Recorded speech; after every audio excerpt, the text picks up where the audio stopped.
beginning our show today, there are three major fly species that are problematic in the summer and into the fall for pastured cattle. There's the horned fly, the face fly, and the stable fly. All three can hinder cattle performance, impact cattle health, and end up costing cattle producers money. I spoke with Extension's Dave Boxler about those issues and ways producers can manage flies in the fall. Well, certainly with the horned fly, which is a blood-feeding fly, it on average can take about 32 blood meals per day. And so it's on the animal almost exclusively. And when we see horned fly numbers averaging more than 200 flies per animal, that is impacting the productivity of that animal. And that's when treatment should be applied by livestock producers. And unfortunately, this fly season, and I'm including this fall, we have seen horned fly numbers certainly surpassing on average over 2,000 per animal on untreated animals.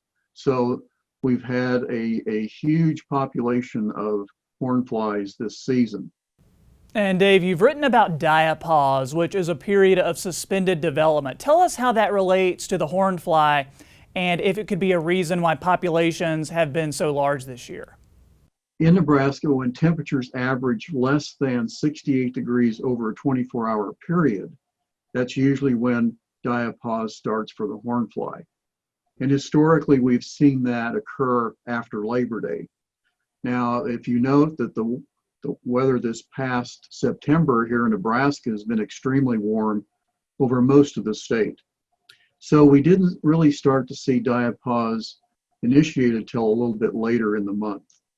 And as diapause increases over time, it'll impact the adult horned fly populations because they will not be completing their life cycle.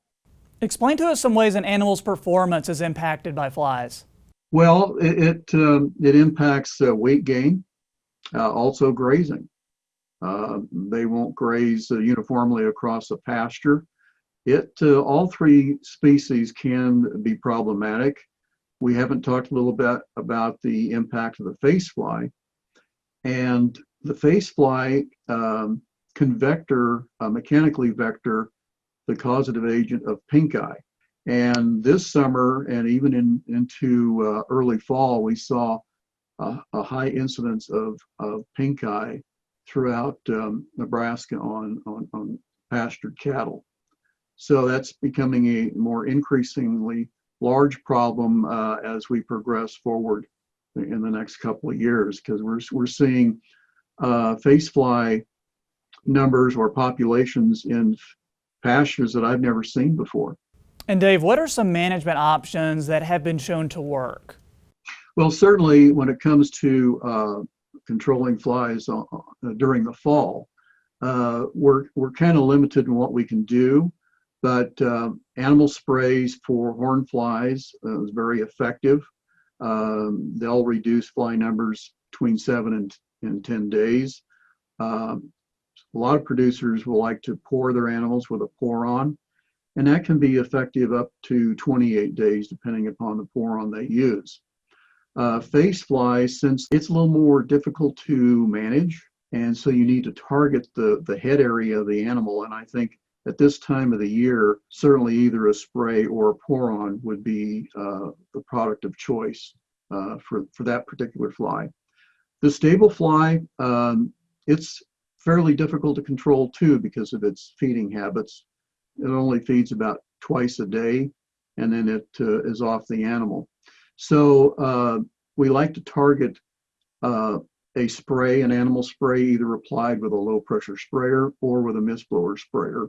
And I've been visiting with a livestock producer from Custer County here in the last few days, and this gentleman has utilized a mist blower sprayer for about 5 years and has found it to be most effective in controlling all three species of the flies that are bothering his animals.